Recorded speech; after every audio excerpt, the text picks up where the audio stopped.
Supreme court में नैब तरामीम फैसले के खिलाफ इंट्रा कोर्ट अपील समाअत के लिए मुकर्रर। वफाकी हुकूमत की इंट्रा कोर्ट अपील पर समाअत मंगल को होगी। चीफ जस्टिस काजी फायज ईसा की सरबराही में 5 रुकनी लार्जर बेंच समाअत करेगा। Justice Aminuddin Khan, justice Jamal Khan Mandokhel, justice Athar Minallah, justice Hasan Azhar Rizvi bench में शामिल हैं।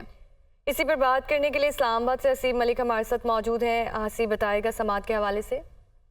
देखें, ये नए तरामीम फैसले के खिलाफ इंट्रा कोर्ट अपील है जो कि समाअत के लिए मुकर्रर की गई है और वफाकी हुकूमत की इंट्रा कोर्ट अपील पर समाअत 31 अक्टूबर बरोज मंगल को जो है chief justice of Pakistan justice Qazi Faez Isa की सरबराही में 5 रुकनी लार्जर बेंच जो है वो समाअत करेगा। जबकि बेंच में जस्टिस अमीनुद्दीन, जस्टिस जमाल खान मंदोखेल और जस्टिस अतहर मिनुल्लाह समेत जस्टिस हसन अजहर रिजवी जो है वो लार्जर बेंच का हिस्सा होंगे। सुप्रीम कोर्ट ने मुकदमे के वकला को नोटिस वो जारी कर दिए हैं। इसके साथ साथ सुप्रीम कोर्ट में बाकायदा तौर पे इस हफ्ते की कॉज लिस्ट और जजेस रोस्टर भी जारी किया गया है, जिसके अंदर आइंदा हफ्ते प्रिंसिपल सीट पर 5 बेंचेस मुकदमात की समाअत करेंगे। बेंच एक में जो है चीफ जस्टिस काजी फायज ईसा, जस्टिस अतहर मिनुल्लाह और जस्टिस अमीनुद्दीन शामिल होंगे। जबकि बेंच 2 में जस्टिस सरदार तारिक मसूद और जस्टिस याया आफरीदी और जस्टिस आयशा मलिक इसमें शामिल होंगे। जबकि फैजाबाद धरना नजरसानी केस की समाअत बुध को होगी, जबकि 90 रोज में इंतखाबात कराने से मुतालिक जो केस है वो जुमेरात को ये बेंच समाअत करेगा। ये आज आइंदा हफ्ते की जो है कॉज लिस्ट जारी की गई है और जजेस रोस्टर जारी किया गया है, जिसके अंदर ये तमाम तरह बेंचेस जो है वो अवेलेबल होंगे और सुप्रीम कोर्ट में बाकायदा तौर पे नैब तरामीम फैसले के खिलाफ ठीक है, आइंदा हफ्ते की कॉज लिस्ट भी जारी कर दी गई है। हसीब मलिक इस्लामाबाद से अपडेट कर रहे थे, आपका शुक्रिया। दूसरी जानिब इसराइल गजा को सफ़ा हस्ती से मिटाने पर तुल गया। इसराइली फ़ौज गजा में दाखिल तबाहकुन बमबारी से मजीद 300 फ़लस्तीनी शहीद फ़लस्तीनियों की तादाद 7,500 से तजावुज़ कर गई, जबकि 21,000 से ज़ायद ज़ख्मी हैं। 14 में 3,000 के करीब बच्चे और 1700 से ज़ायद ख़वातीन शामिल। गजा में हर तरफ तबाही के मनाजिर हैं। रिहायशी इमारतें खंडरात में तब्दील हो गई हैं। इसराइल गजा को सफ़ा हस्ती से मिटाने पर तुला हुआ है।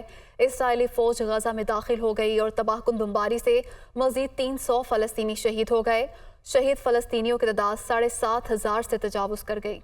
गजा में आग और मौत का खेल जारी। सेहूनी फोर्सेस ने गजा में सफाकियत की इंतहा कर दी। सेहूनी फोर्सेस की वहशियाना कार्रवाइयां जारी। निहत्थे और मासूम फलस्तीनी बेयारो मददगार। अक़वाम आलम तमाशा देखने में मसरूफ। गजा के शहरी पानी और खुराक समेत बुनियादी सहूलियात को तरसने लगे। अरब मीडिया के अदाद-ओ-शुमार के मुताबिक गजा का 45% से जायद हिस्सा तबाह हो गया है। हर तरफ बारूद की बू फैल गई। भी सामान की कमी के बायस बीमारियां फैलने लगी। गजा शहर में इमारतें खंडरात का मंजर पेश करने लगी हैं। गजा में कोई जगह भी महफूज न रही। घर, अस्पताल, मसाजिद, चर्च, स्कूलों समेत हर जगह पर इसराइली हमले जारी। शहीद फलस्तीनियों में 3,000 के करीब बच्चे, 1700 से ज्यादा खवातीन और 397 मुअम्मर अफराद भी शामिल हैं। 7 अक्टूबर के बाद लापता होने वाले अफराद की तादाद 1,600 से बढ़ गई है। गजा पर इसराइली बमबारी में अरब टीवी अल जजीरा के सहाफी के शहीद होने वाले अहले खाना की इज्तिमाई कब्र में तदफीन कर दी गई। अल जजीरा की अरबी सर्विस के ब्यूरो चीफ की अहलिया, एक बेटा, बेटी और पोता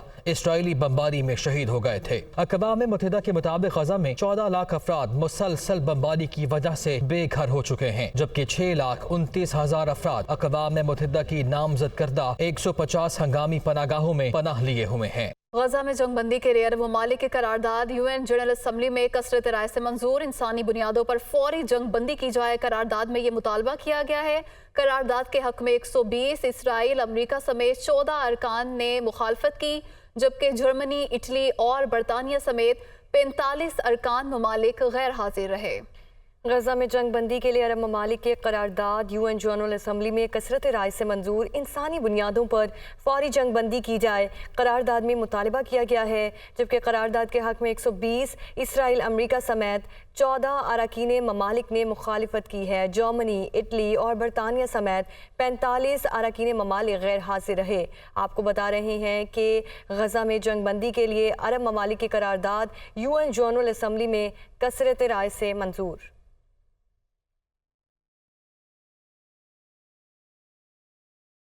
اسرائیلی فورسز غزہ میں فلسطینیوں کی نسل کشی کر رہی ہے۔ غزہ میں ہر گزرتے گھنٹے کے ساتھ حالات بدترین ہوتے جا رہے ہیں۔ اقوام متحدہ میں پاکستان کے مستقل مندوب منیر اکرم کا خطاب، کہا فلسطین میں اسرائیل اپنے شیطانی حملے اور عورتوں اور بچوں پر انسانیت کا قتل عام کر رہا ہے۔ ان کا مزید کیا کہنا تھا، یہ جانتے ہیں۔ نگراں وزیر اعظم انوار اللہ کاکڑ نے وفاقی کابینہ کا اجلاس پیر کو طلب کر لیا۔ کابینہ اجلاس میں ملک کی معاشی اور سیاسی صورتحال کا جائزہ لیا جائے گا۔ اجلاس میں کابینہ کے اقتصادی رابطہ کمیٹی کی سفارشات کی منظوری بھی دی جائے گی۔ اسی پر بات کرنے کے لیے جاوید حسین ہمارے ساتھ موجود ہیں۔ جاوید، بتائے گا کون کون سے اہم امور زیر غور آئیں گے اس اجلاس میں؟ جی دیکھیں، نگران وزیر اعظم انوار اللہ کاکڑ نے وفاقی کابینہ کا اجلاس پیر کو طلب کیا ہے، اور اس حوالے سے ذرائع نے بتایا ہے کہ اجلاس میں ملک کی معاشی اور سیاسی صورتحال کا جائزہ لیا جائے گا، جبکہ اجلاس کا جو ایجنڈا ہے وہ تاحال جاری نہیں کیا گیا۔ ایجنڈا آن ٹیبل ہوگا۔ جو ذرائع بتا رہے ہیں اس میں کابینہ کی اقتصادی رابطہ کمیٹی کی جو سفارشات ہیں ان کی منظوری دی جائے گی، جس میں گیس کی قیمتوں میں اضافے کے حوالے سے جو ECC کے فیصلے ہیں اس کی توضیح کی جائے گی، اور اسی طرح سے غیر ملکی تارکین وطن کی واپسی کے حوالے سے جو پیش رفت ہے اس کا جائزہ لیا جائے گا، اور غیر قانونی معاشی سرگرمیوں کے خلاف جاری آپریشنز کے نتائج سے بھی وفاقی کابینہ کو آگاہ کیا جائے گا۔ دوسری جانب IMF حکام کے ساتھ نومبر میں مذاکرات کے ایجنڈے سے متعلق بھی وزارت خزانہ کی طرف سے بریفنگ دی جائے گی، جبکہ ملک میں امن و امان کی جو صورتحال ہے اس کا بھی مجموعی طور پر جائزہ لیا جائے گا۔ امن و امان کی صورتحال کا جائزہ لیا جائے گا۔ جاوید حسین اسلام آباد سے اپڈیٹ کر رہے تھے، آپ کا شکریہ۔ سابق وزیر اعظم شہباز شریف، فہد شیمہ سمیت دیگر کے خلاف آشیانہ ریفرنس۔ شہباز شریف اور دیگر ملزمان کی بریت کی درخواستوں پر احتساب عدالت میں سماعت کا احوال جانتے ہیں نمائندہ محمد اشفاق سے۔ جی اشفاق، بتائیے گا۔ جی بالکل، لاہور کی احتساب عدالت میں اس وقت شہباز شریف کی آشیانہ ہاؤسنگ اسکینڈل کیس سے بریت کی درخواست پر سماعت کا وقفہ ہوا ہے، اور اس سے قبل امجد پرویز ایڈوکیٹ نے یہ کہا کہ پہلے دن سے کہہ رہے ہیں کہ نیب سیاسی انجینئرنگ کے لیے استعمال ہوا، آشیانہ میں انویسٹمنٹ پرائیویٹ کمپنیوں نے کی جبکہ اراضی پنجاب حکومت کی تھی۔ امجد پرویز ایڈوکیٹ نے یہ کہا کہ شہباز شریف کے 2 شریک ملزمان پہلے ہی اس مقدمے سے بری ہو چکے ہیں۔ شہباز شریف نے اختیارات کا غلط استعمال نہیں کیا اور نہ ہی اس حوالے سے نیب کے پاس ثبوت موجود ہیں۔ امجد پرویز ایڈوکیٹ نے یہ بھی کہا کہ وقت آ گیا ہے کہ ان جھوٹے کیسز سے شہباز شریف کو بری کیا جائے اور اس حوالے سے عدالت اپنا فیصلہ سنائے۔ اس دوران موزز جج کی جانب سے یہ کہا گیا کہ سماعت کچھ دیر کے لیے ملتوی کی جاتی ہے، یعنی 30 منٹ تک کا وقفہ دیا گیا، اور اب کچھ ہی دیر بعد دوبارہ سماعت کا آغاز ہوگا، اور اس حوالے سے شہباز شریف کی بریت کی درخواست پر آج ہی فیصلہ سنائے جانے کا امکان ہے۔ جی، بریت کی درخواستوں پر آج ہی فیصلہ سنائے جانے کا امکان ہے۔ اشفاق، بہت شکریہ۔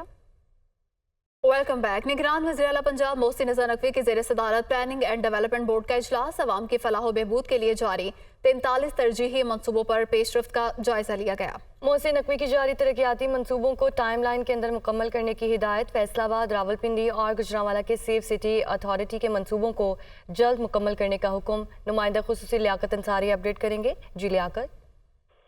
بالکل، نگران وزیر اعلیٰ پنجاب سید محسن نذیر نقوی آج کابینہ کے ہمراہ پلاننگ اینڈ ڈیولپمنٹ بورڈ کے آفس پہنچے، اور تاریخ میں پہلی مرتبہ وزیر اعلیٰ محسن نقوی کی زیر صدارت PND بورڈ کے اجلاس میں صوبائی وزراء نے بھی اجلاس میں شرکت کی، اور 3 گھنٹے طویل یہ اجلاس ہوا، جس میں عوام کی فلاح و بہبود کے لیے جاری 43 ترجیحی منصوبوں پر پیش رفت کا جائزہ لیا گیا۔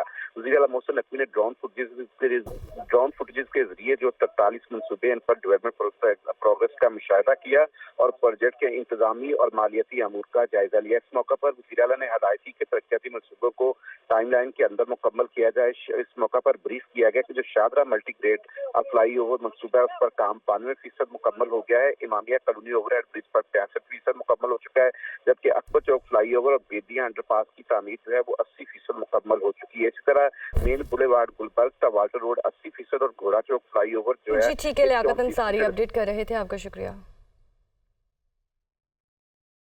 پنجاب میں گندم کی فیمن اجرائی قیمت 4300 سے 4600 روپے رکھنے کی سفارش۔ سندھ حکومت نے گندم کی فیمن ریلیز پرائز 4400 سے 4600 روپے رکھنے کی سفارش کر دی۔ تفصیلات جانتے ہیں عمران ملک سے۔ جی عمران، بتائیے گا۔